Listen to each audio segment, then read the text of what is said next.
చేసే పని మనం చేస్తాం. ఒకప్పుడు రాజకీయాల్లో రౌడీలు వచ్చేవాళ్ళు కాదు. ఇప్పుడు రాజకీయాల్లో రౌడీలు వస్తున్నారు. రౌడీలే నేతలుగా తయారయ్యే పరిస్థితికి వచ్చారు. ఇది చాలా ప్రమాదం. ఓసారి నాకే బాధేస్తుంది. చాలా జాగ్రత్తగా ఉంటాను. ప్రతి ఒక్క అడుగు కూడా ఆచి చూచేస్తాను. ఏదైనా జరిగితే 2 సార్లు ఆలోచిస్తాను, ఎక్కడ తప్పు జరిగిందో కరెక్ట్ చేయడానికి. ఈరోజు ఏదైతే పాయకరావుపేట ఒక సోషల్ వెల్ఫేర్ హాస్టల్లో సరిగా భోజనం పెట్టలేదని ఇమ్మీడియట్ గా కొండే ఆఫీసర్ని సస్పెండ్ చేశాను. చెప్పిన తర్వాత వినకపోతే వదిలిపెట్టనే మెసేజ్ ఇవ్వడానికి, పిల్లల పట్ల ఏమాత్రం కూడా అజాగ్రత్త పనికిరాదని చెప్పడానికి వాళ్ళు సస్పెండ్ చేశాను. నేను ఆఫీసర్లందరికీ గౌరవిస్తాను, ప్రజాప్రతినిధులు కూడా గౌరవిస్తాను. కానీ మనందరం కూడా గుర్తుపెట్టుకోవాల్సింది, చిత్తశుద్ధితో ప్రజలకు మెరుగైన సేవలు అందించాలి. అది లేకపోతే చాలా ప్రమాదం.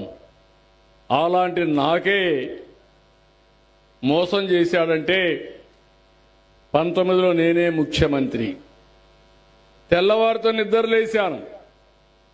నిద్రలేస్తే సాక్షి టీవీలో స్క్రోలింగ్ వచ్చింది. వివేకానంద రెడ్డి గుండెపోటుతో చనిపోయాడు. ఏం చేస్తాం మనం? అందరూ నమ్ముతామా లేదా? తమ్ముళ్ళు నమ్ముతారు కదా. నేను కూడా నమ్మాను. నా దగ్గరుండే ఇంటెలిజెన్స్ చెప్పలేదు, మా చీఫ్ సెక్రటరీ చెప్పలేదు, మా ఎమ్మెల్యేలు చెప్పలేదు. నమ్మాం. ఎందుకో గాని సునీత గారికి డౌట్ వచ్చింది, ఆయన కూతురికి. ఆవిడ చెప్పింది పోస్ట్ మార్టం చేయించమని. అప్పటికే ఏం చేశారు, మా కొండే సిఐ, ఆ సిఐ అక్కడే ఉన్నాడు. రూమ్ అంతా నెత్తురుంది. కడిగేశారు, బెడ్లు కూడా కడిగేశారు, కొత్త బెడ్షీట్ వేశారు, వేసి ఒక బాక్స్ తెప్పించారు, కుట్లేశారు, అందులో పెట్టేసి అంత్యక్రియలు తీసుకుపోవడం రెడీ అయిపోయారు. ఆ సమయంలో పోస్ట్ మార్టం జరిగితే ఇది గుండెపోటు కాదు, గొడ్డలిపోటు అని తేల్చారు. అంతటా ఆగిందా? మీరైతే చేయగలుగుతారా? అప్పుడు ఇమ్మీడియట్ గా నిన్నటి వరకు మా నాన్న చనిపోయాడు, ఇప్పుడు మా బాబాయ్ చనిపోయాడు, చంపేశారు, నేను అనాథ అయిపోయాను నాటకాలు ఆడాడు. ఆ నాటకాలు ఆడితే నేను కూడా ఆశ్చర్యపోయాను, 1 గంటలోనే మాట మార్చేశాడని. ఆ తర్వాత నెక్స్ట్ డే ఉదయానికంతా ఇంకొక మాట మార్చేసి, సాక్షి పేపర్లో మీరు చూస్తే కత్తి నా చేతిలో పెట్టి నారాసుర రక్త చరిత్ర. ఒక ముఖ్యమంత్రిని, నేనే నిస్సహాయుణ్ణి. అదే గాని చంపిన రోజున ఆ టైంలో గాని అందరినీ అరెస్ట్ చేసుంటే ఏం తమ్ముళ్ళు ఏం జరిగేది? రాష్ట్రానికి మంచి జరిగేదా లేదా అని మిమ్మల్ని అడుగుతున్నా. అది జరిగింది. నిన్నొచ్చారు.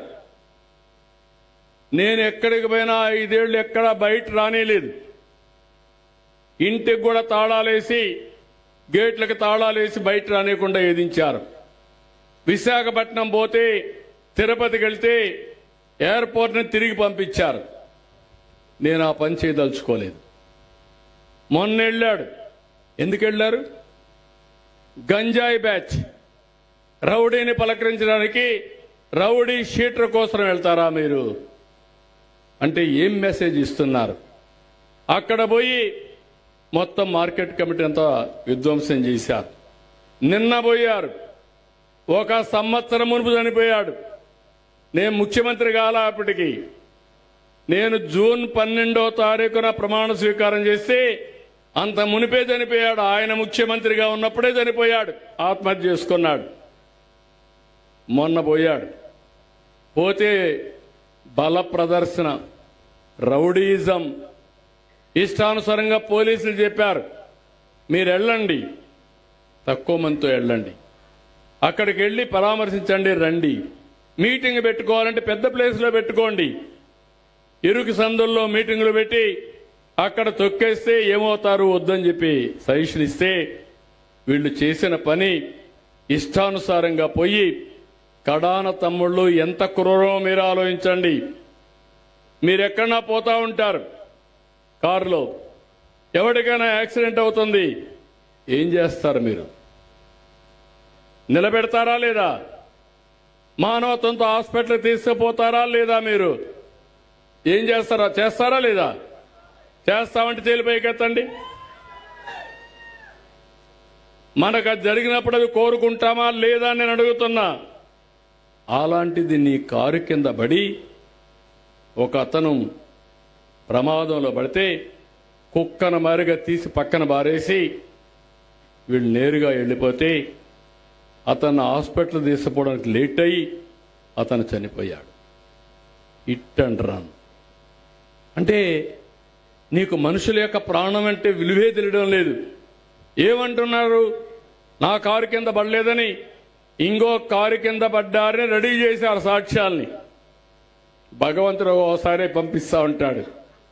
ఈసారి నేను ఏమాదలుచుకోవాలా? నేను అంతా ఇన్ఫర్మేషన్ సంపాదించమంటే మా పోలీసులు తీసుకుంటే క్లియర్ కట్గా ఫారెన్సిక్ ఎవిడెన్స్ లో కూడా సాక్ష్యాలు వచ్చాయి. ఈయన కారు కిందనే పడ్డాడు, వీళ్ళు లెక్క పెట్టుకోలేని చెప్పి చాలా క్లియర్గా వచ్చింది. ఎవిడెన్స్ ఉంది, వీడియోస్ ఉన్నాయి. ఏం తమ్ముళ్ళు మీకు బాధ అనిపించదా? నేను ఎలాంటి వాళ్ళతో రాజకీయం చేస్తున్నాను?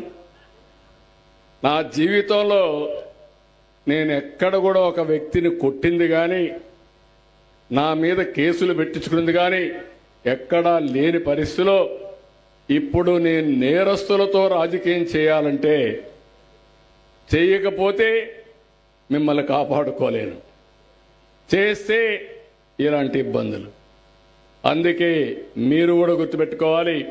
మీ అమ్మాయికి పెళ్లి చేయాలంటే, మీ అబ్బాయికి పెళ్లి చేయాలంటే 7 తరాలు వెనక్కి చూస్తారు. చూస్తారా లేదా? పుట్టు మచ్చలు కూడా చూస్తారా లేదా? అవునా లేదా? కానీ రాష్ట్రంలో మాత్రం నాయకుడు కావాలంటే గుడ్డిగా ఓటేస్తారా తమ్ముళ్ళు అని అడుగుతున్నా. కులము, మతము లేకపోతే తప్పుడు సమాచారం చెప్తే నమ్మడం ఇది సబబా అని మిమ్మల్ని అడుగుతున్నా. మన భవిష్యత్తు ముఖ్యం. ఇక్కడ మేమందరం ఉన్నాం, సిన్సియర్గా పనిచేస్తున్నాం. నరేంద్ర మోడీ గారు మీరు చూస్తే దేశానికి సరైన సమయంలో సరైన నాయకుడు దొరకడం మనందరి అదృష్టంగా నేను భావిస్తున్నా. అలాంటి సమర్థవంతమైన నాయకుడు, ఒక స్టేబుల్